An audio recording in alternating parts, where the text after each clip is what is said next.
Jamin Park pushed his cleaning cart through the massive doors of the throne room. The wheels squeaked on the polished stone floor. He had cleaned this room every day for 3 years, but it still made him feel small.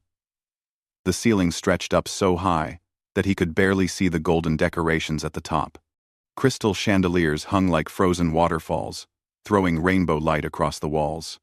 The throne of dominion sat at the far end of the room. It was carved from black stone that seemed to drink in light. Strange symbols covered its surface, glowing faintly blue. No one had sat on it for 800 years. Not since the last emperor died. The Zephyrians who ruled now called themselves princes and dukes, but none dared claim the ancient seat. Jamin started mopping near the great windows. Outside, he could see the capital city stretching to the horizon. Flying cars moved between tall towers like schools of fish. He had never been in one of those cars. Humans like him took the underground trains with the other worker species. "Look what crawled out of the service tunnels," a voice said behind him. Jamin did not turn around. He knew that voice. Prince Veltar, the emperor's nephew, liked to visit the throne room when he was drunk. The prince thought it made him look important to stand near the empty throne. "Still scrubbing floors, Deathworlder?" Veltar walked closer. His fancy robes rustled with each step. "Tell me, do all humans smell like cleaning chemicals? Or is that just you?" The other nobles with Veltar laughed. Jamin kept mopping.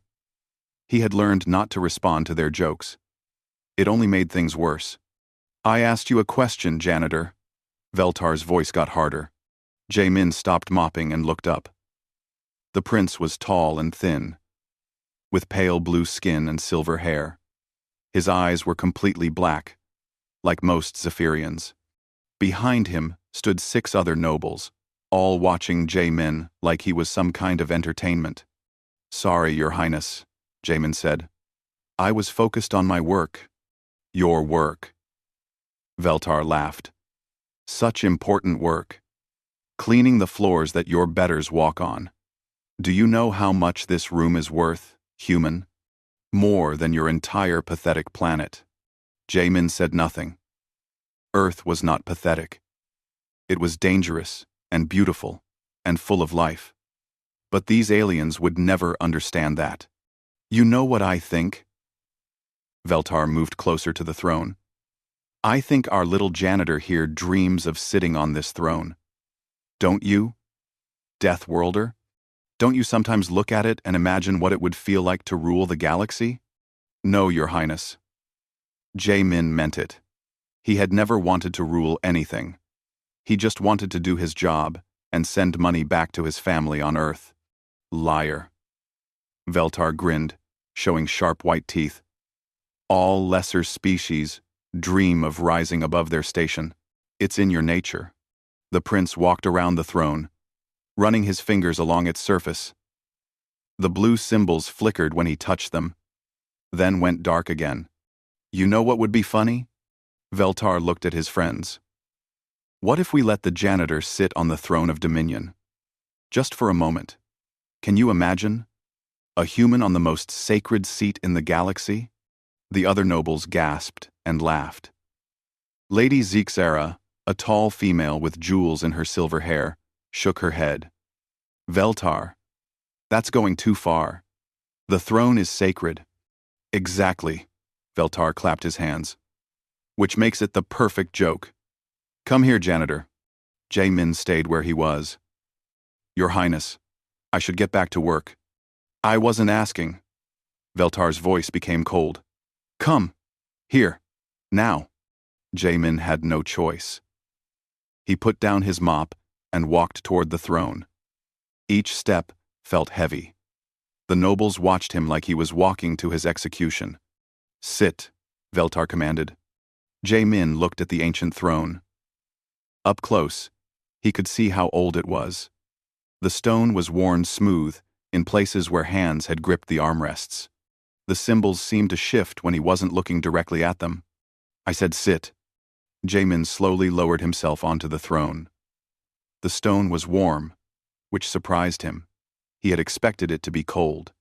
The armrests fit his hands perfectly, as if the throne had been made for someone his size. The nobles were laughing now, pointing at him and making jokes. But Jaemin barely heard them. Something was happening. The symbols on the throne were getting brighter. The blue light spread from where his hands touched the armrests, flowing up and down the ancient stone like water. The laughter stopped. "What's happening?" Lady Zeke's aura stepped back. The throne pulsed with light. Jaemin felt something in his mind, like a voice that spoke without words. It was old, older than the Empire, older than any living thing he had ever met. It felt tired, but also hopeful, like someone who had been waiting a very long time for something good to happen. "Get off," Veltar shouted. "Get off the throne now." But Jaemin could not move. The voice in his mind was getting stronger. He saw flashes of images, planets burning, people suffering, ships full of slaves. The Empire was rotten, and this ancient presence had been watching it decay for centuries. The throne room filled with humming sound. The crystal chandeliers began to shake. More lights appeared on the throne, running in patterns that hurt to look at directly. The symbols were not just glowing now. They were moving, shifting like living things. "Guards!" Veltar screamed. "Call the guards!" But no guards came. The massive doors to the throne room had sealed themselves shut. The ancient mechanisms in the walls were waking up after 800 years of sleep. Jaemin felt the presence in his mind grow stronger. It was not trying to control him. It was trying to show him something. The truth about what the throne really was, and why it had been waiting so long for someone to sit on it. Someone worthy. The light from the throne spread across the floor in intricate patterns. The nobles backed away, their faces full of fear. Prince Veltar's joke was not funny anymore. Something had awakened in the throne of dominion. Something that had been waiting 800 years for the right person to claim it. And that person was a human janitor named Jaemin Park. The voice in Jaemin's mind became clearer. It was not human, but it felt kind, like a teacher who had been waiting a very long time for the right student. "Do not be afraid," the voice said without words. "I am the throne of dominion. I have been waiting for you." Jaemin tried to speak, but only thoughts came out. "Waiting for me? I'm nobody special. I'm just a janitor. Don't. You are exactly what I need," the throne replied. "But first, you must understand what I am." The light around Jaemin grew brighter. The nobles were still shouting, but their voices seemed far away. Prince Veltar was pounding on the sealed doors, demanding that the guards break them down. Images flooded Jaemin's mind. He saw the throne being built thousands of years ago by a race called the Precursors. They were tall beings made of silver light, with faces like shifting stars.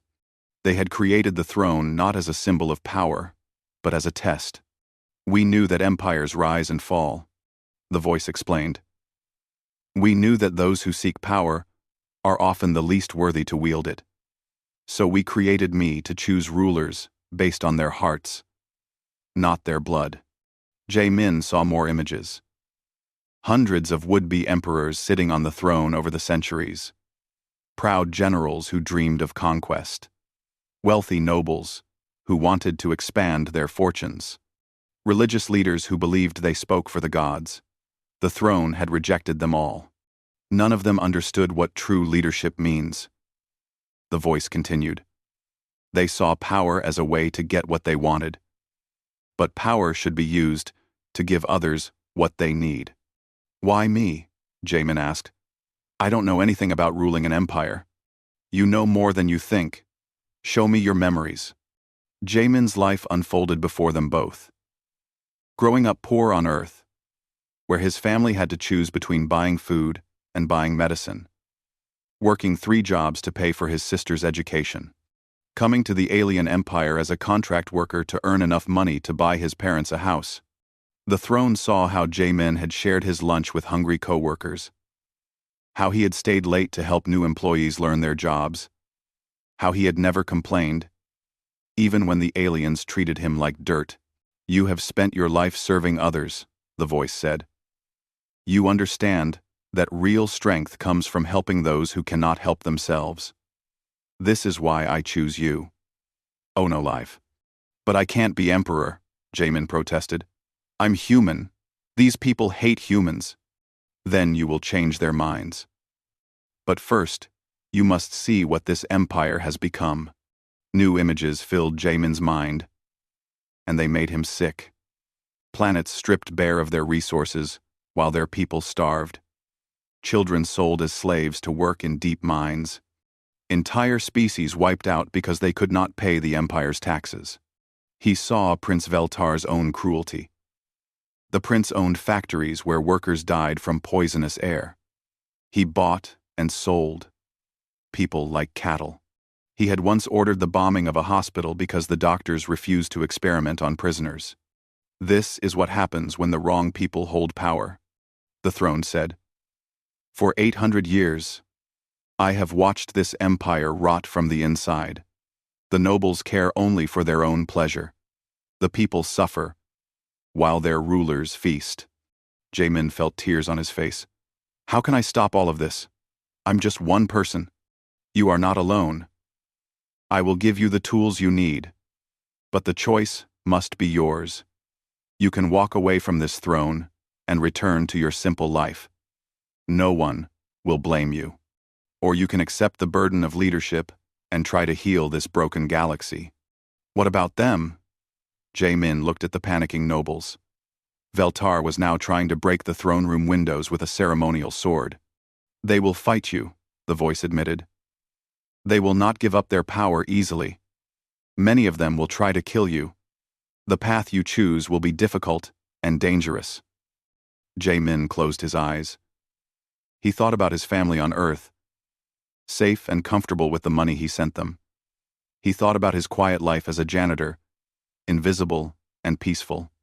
He could have that life again if he wanted it. But then he thought about the images the throne had shown him. The starving children on the mining worlds. The families torn apart by slavery. The species facing extinction because of alien greed. "If I do this," he said, "will it really help? Can one person change an entire empire?"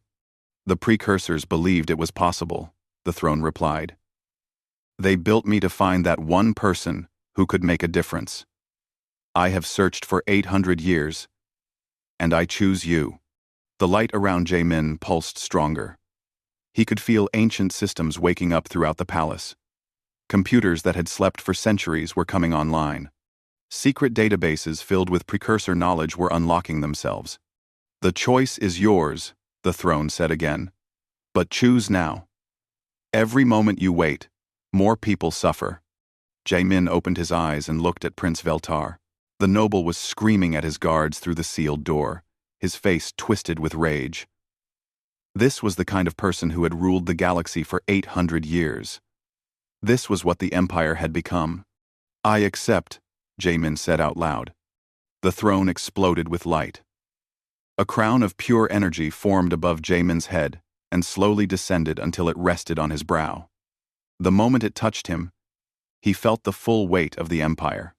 Trillions of lives, thousands of worlds, all connected to the throne he now sat upon. The palace computer systems recognized their new master. Throughout the building, screens lit up with ancient precursor symbols. The throne of dominion had chosen its emperor at last. Prince Veltar stopped pounding on the doors. He turned and stared at Jamin with pure hatred. "This is impossible," he whispered. "You're nothing. You're nobody." Jamin looked back at him calmly. The crown felt surprisingly light on his head. "I'm your emperor," he said simply. And the throne room filled with the light of a new age. The sealed doors of the throne room opened with a deep rumble. Palace guards rushed in with their weapons drawn, but they stopped when they saw the crown of light on Jamin's head. The ancient palace systems were broadcasting one message to every screen and speaker in the building. "The throne of dominion has chosen Emperor Jamin Park commands." Captain Vorthok, the head of palace security, stared at the scene in shock. He was a large reptilian alien with green scales and yellow eyes. He had served 3 different princes, but he had never seen anything like this. "Your Majesty," he said carefully, bowing his head. The title felt strange in his mouth, but the palace computers left no doubt. The throne had made its choice. Prince Veltar pushed past the guards, his face red with anger. "This is madness. He's a janitor, a human. You cannot seriously accept this joke as legitimate." "The throne has spoken," Captain Vorthok replied. "The precursor systems do not make jokes, Your Highness." Jamin stood up slowly. The crown felt warm on his head, and he could sense the vast network of palace systems responding to his thoughts. It was overwhelming, like suddenly being able to hear every conversation in a crowded room. "My first order as emperor," he said, his voice carrying clearly through the room. The nobles gasped. Lady Zixara stepped forward, her jeweled dress sparkling in the throne's light. Your Majesty, you don't understand. The economy depends on contract labor. Without it, the empire would collapse." "The empire has been built on suffering," Jamin replied. "If that's the only way it can survive, then maybe it should collapse." Prince Veltar laughed harshly. "You see? He wants to destroy everything we've built. This is what happens when you give power to primitives." Jamin looked at the prince calmly. "What you've built is a system where children are sold to work in mines while you feast in palaces. That's not civilization. That's barbarism." The throne's systems were feeding him information faster than he could process it. Financial records, military reports, planetary surveys. He could see the entire empire laid out before him like a 3-dimensional map. And everywhere he looked, he saw corruption and cruelty. "Computer," he said out loud, "display the current status of the Corven mining operation." A holographic screen appeared in the air above the throne. It showed a gray planet covered in enormous open pits. The data scrolled past. 40 million workers. Life expectancy 32 years. Profit margin 800%. "Shut it down," Jamin ordered. "Impossible." Lord Kextai, a fat noble with purple skin, waddled forward. "That operation provides 30% of our refined metals. The economic disruption would be catastrophic." "More catastrophic than 40 million people dying slowly in poison air?" Jamin asked. The computer spoke in a calm female voice. "Imperial order confirmed. Corven mining operations ceasing all extraction activities. Worker transport ships have been dispatched." Prince Veltar grabbed the nearest guard's weapon. "I will not let a janitor destroy my empire." But Captain Vorthok was faster. He caught the prince's wrist before the weapon could fire. "Your Highness, you would attack the chosen emperor? That is treason. Thanks for watching." And the Nightworks, and the 9-5, the Ronning speaking. "He is not my emperor." Veltar struggled against the captain's grip. "The throne made a mistake. The precursors never intended for a human to rule." "The precursors intended for the worthiest being to rule," Jamin said. "Species doesn't matter to the throne. Character does." He walked down from the throne platform, and the nobles stepped back as if he carried a disease. The crown's light followed him, making shadows dance on the walls. "Computer, send a message to Admiral Krix Tar of the 7th Fleet." "Message channel open," the computer replied. "Admiral, this is your new emperor. All military operations against civilian populations are to cease immediately. Any commander who refuses will be relieved of duty." A new voice came through the speakers, rough and angry. "Who is this?" "This is not Prince Veltar's voice. This is Emperor Jamin Park. The throne of Dominion has made its choice." Silence for a long moment, then laughter. "A human? On the throne? This is some kind of joke." "No joke, Admiral. Check your command screens." Another pause. Jaemin could imagine the Admiral staring at his displays as they updated with the new Imperial codes. This cannot be real, the Admiral said finally. I do not take orders from pets. Then you are relieved of command. Captain Cierion of the cruiser Starfire is now Admiral of the 7th Fleet. You cannot do this. I have served the Empire for 40 years. You have served your own ambition for 40 years, Jaemin corrected. The Empire needs leaders who serve its people. The communication ended abruptly. Jaemin turned to face the nobles, who were watching him with fear and hatred. You have a choice, he told them. Help me build a better empire, or get out of the way. But the days of treating people like property are over. Lord Kextai puffed up like an angry bird. You think you can just change everything overnight? The Empire has laws, traditions. You are one being against trillions. I am one being with the full authority of the throne, Jaemin replied. And I'm not alone. Every slave you freed today will remember who gave them their freedom. Every parent whose child comes home from the mines will know who saved them. Prince Veltar finally broke free from Captain Vorthok's grip. You want to know what I think of your authority? He spat on the floor at Jaemin's feet. That's what I think. You may wear the crown, but you will never be anything more than a janitor who got lucky. Jaemin looked down at the spit on the marble floor. Then he bent down, pulled out his old cleaning cloth, and wiped it up. You're right, he said, standing back up. I am a janitor, and I'm very good at cleaning up messes. He looked directly at the prince. The Empire is the biggest mess I've ever seen, but I've cleaned up worse. The crown pulsed with light, and Jaemin felt the throne's approval. He was beginning to understand something that the nobles never could. Real power didn't come from fear or force. It came from service. Computer, prepare a galaxy-wide broadcast, he said. I want to speak to every world in the Empire. Broadcast system ready, Your Majesty. Jaemin looked around the throne room one more time.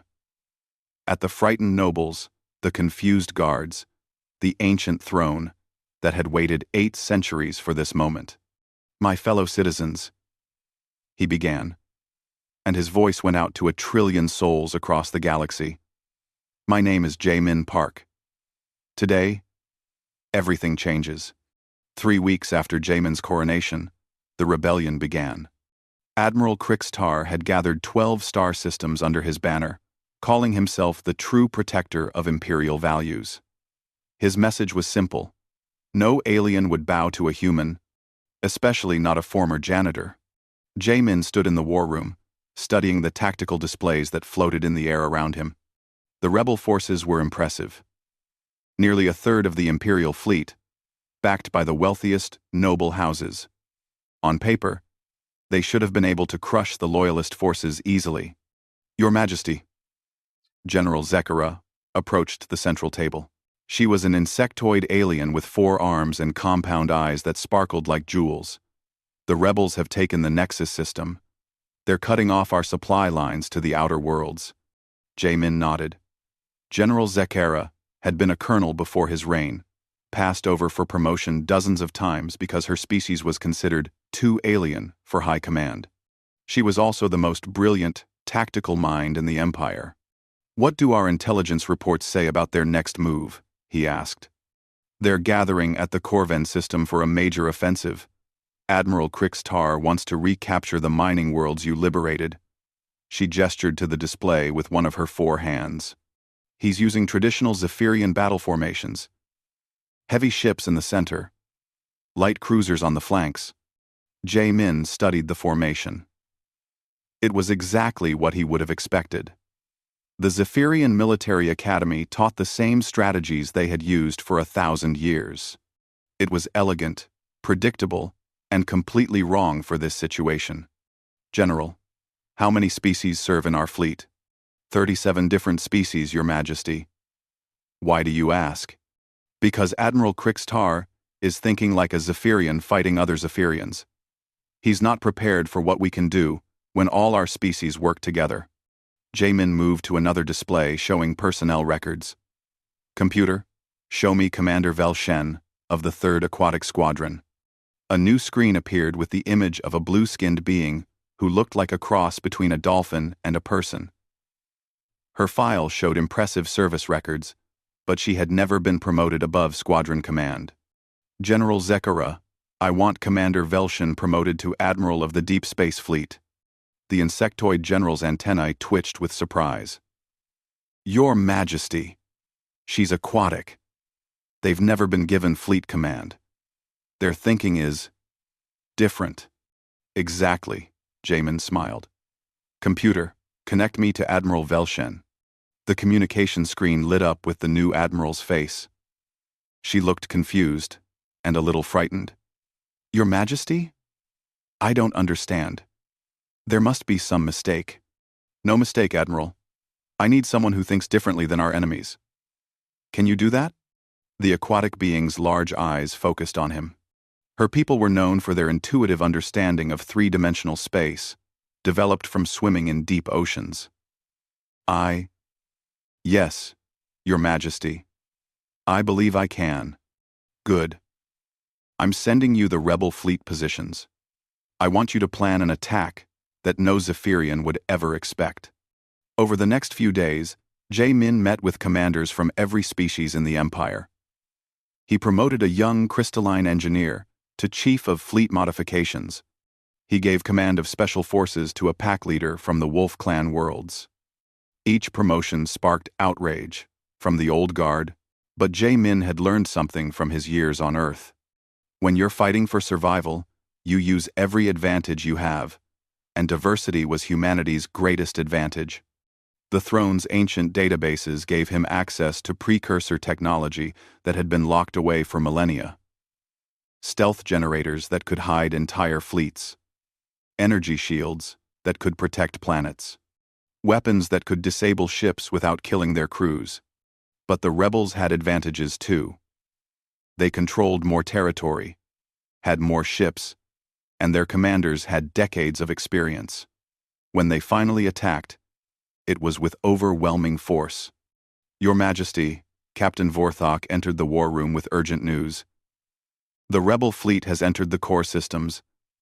Admiral Krixtar is demanding your surrender. What does he offer in return? Jamin asked. Exile to Earth. He says he'll let you live if you admit the throne made a mistake.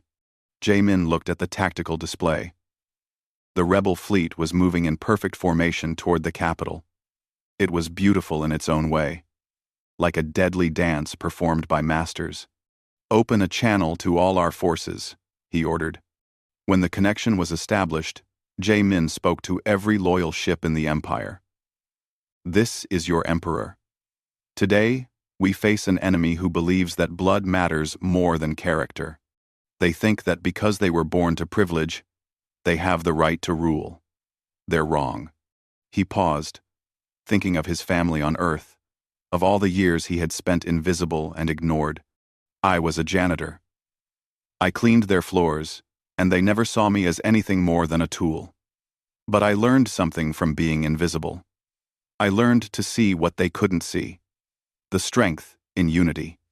The power of beings working together instead of fighting for dominance.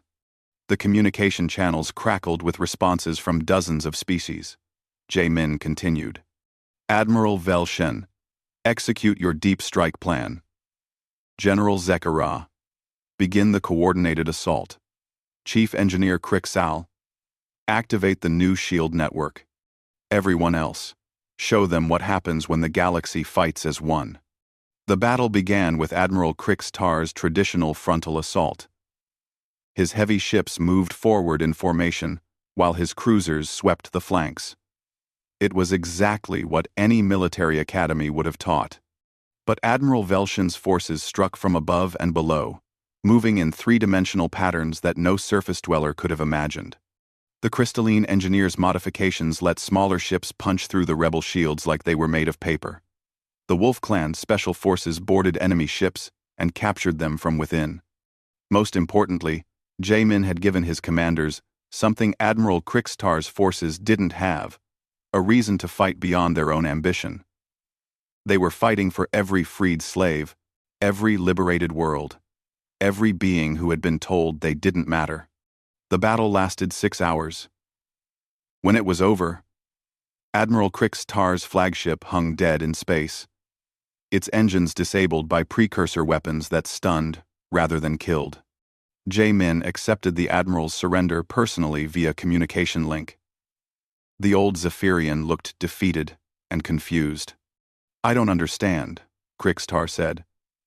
"We had superior numbers, better ships, more experienced commanders. How did a janitor defeat the finest military officers in the Empire?" Jae-min thought of Earth, where humans had learned to survive hurricanes, earthquakes, and ice ages. Where different cultures had to work together or die alone. "You fought like Zephyrians," he said simply. "I fought like a human." The rebellion collapsed faster than anyone had expected. When Admiral Krix-Tar surrendered, most of his fleet simply stopped fighting. The common soldiers had no desire to die for the old system, especially when the new emperor offered them amnesty and better treatment. Jae-min stood on the bridge of the flagship New Dawn, watching as rebel ships powered down their weapons one by one. Through the viewport, he could see the blue and white planet of Corvin Prime, where millions of former slaves were building their first free cities. "Your Majesty," Admiral Valshen approached with her flowing movements. "We've received surrender signals from the last 3 rebel systems. The war is over." "Any word from Prince Veltar?" Jae-min asked. "No, sir. He disappeared when Admiral Krix-Tar fell. Intelligence believes he's hiding on one of the Outer Rim worlds." "One." Jae-min nodded. Veltar was a problem for another day. Right now, he had an empire to rebuild. "Admiral, set course for the capital. It's time to go home." The trip back to Zephyria Prime took 2 days. When they arrived, Jae-min was surprised to see crowds gathered at the spaceport. Beings from dozens of different species held signs and banners. Some were in languages he couldn't read, but the computer translated them for him. "Thank you, Emperor Park. Freedom for all species." The janitor who cleaned up the galaxy. Captain Vorthok met him at the shuttle bay. The reptilian security chief looked tired but satisfied. "Your Majesty, we have a problem. And a surprise." "The problem first," Jae-min said, as they walked through the palace corridors. "Prince Veltar tried to return to the palace yesterday. He had a bomb. He wanted to destroy the throne room and kill anyone inside." Jae-min stopped walking. "Tried?" "The palace defenses stopped him. The precursor shields are stronger than anything we've ever seen. The bomb didn't even scratch the walls." Vorthok's yellow eyes gleamed with satisfaction. "And the surprise?" Vorthok smiled, showing sharp teeth. "The Galactic Council wants to meet with you. All 47 member species are sending representatives. They want to discuss a new treaty of cooperation." Graham. Jae-min almost laughed. 6 months ago, he had been invisible to these same beings. Now, they wanted to negotiate with him as an equal. They reached the throne room, where Jae-min found a familiar scene. The ancient throne sat at the far end, its blue symbols glowing softly. But now, the room was full of activity. Representatives from different species worked at temporary desks, planning the Empire's reconstruction. The throne's voice spoke in his mind as he approached. "You have done well, Jae-min Park. The galaxy is healing." "It's just the beginning," he replied silently. "There's still so much work to do." "Yes, but now you have help." Jae-min sat down on the throne and looked around the room. General Zakara was discussing fleet deployments with a group of military officers from 6 different species. Admiral Valshen was reviewing trade routes with economists who had never worked together before. Chief Engineer Krixtal was showing young beings from various worlds how to maintain the palace systems. "Your Majesty." Captain Vorthok approached the throne. "Prince Veltar is demanding an audience. He says he has something important to tell you." Jae-min considered this. "Bring him here. but keep him under guard. A few minutes later, 6 guards escorted Prince Veltar into the throne room. The former noble looked terrible. His silver hair was dirty and tangled. His expensive clothes were torn and stained. But his black eyes still burned with hatred. "So," Veltar said when he reached the throne. "The janitor sits on the sacred seat again. Do you feel powerful now? Human?" "I feel responsible," Jamin replied calmly. Veltar laughed bitterly. "Responsible. You destroyed everything we built. Thousands of years of civilization. Gone because you couldn't understand your place. I understand my place perfectly. It's right here, helping to build something better." "Better?" Veltar's voice rose to a shout. "You call this chaos better? The mining operations shut down. The trade routes disrupted. Species mixing together like it doesn't matter? This isn't an empire anymore. It's a zoo." Jamin stood up from the throne. The crown of light shimmered around his head as he walked down to face the prince directly. "You're right about one thing," he said. "This isn't the same empire anymore. The old empire was built on suffering. This one is being built on cooperation." "You don't understand," Veltar snarled. "Some species are naturally superior. Some are meant to lead. Others to follow. You've destroyed the natural order." "The natural order?" Jamin looked around the room, at all the different beings working together. What's natural about enslaving children? What's natural about destroying entire planets for profit? Veltar followed his gaze and his face twisted with disgust. "Look at them. Insects giving orders to reptiles. Fish people commanding fleets. It's an abomination." "Fleets? No," Jamin said quietly. "It's beautiful." He thought about Earth, where humans had learned that their differences made them stronger, where every culture brought something unique to the whole. "You want to know the real reason the throne chose me?" he continued. "It wasn't because I'm human. It was because humans learned something that you never did. We learned that when you're facing impossible odds, you don't survive by pushing others down. You survive by lifting them up." Veltar stared at him with pure hatred. "You think you've won. You think this will last. But empires rise and fall. Janitor. And when this one falls, I'll be there to rebuild it properly." "Maybe," Jamin admitted. "But it won't fall today. Or tomorrow. Or for a very long time. If I have anything to say about it." He gestured to Captain Vorthak. "Take him to a comfortable prison. Give him books to read and decent food. Maybe someday, he'll understand." As the guards led Veltar away, the former prince called back over his shoulder. "You'll never be anything more than a primitive from a backwater planet. The galaxy will remember that." "Bomom. Bomom." Jamin watched him go, then turned back to the throne. But he didn't sit down immediately. Instead, he pulled out his old cleaning cloth and began polishing the armrests. General Zekara noticed and approached with her 4-armed gait.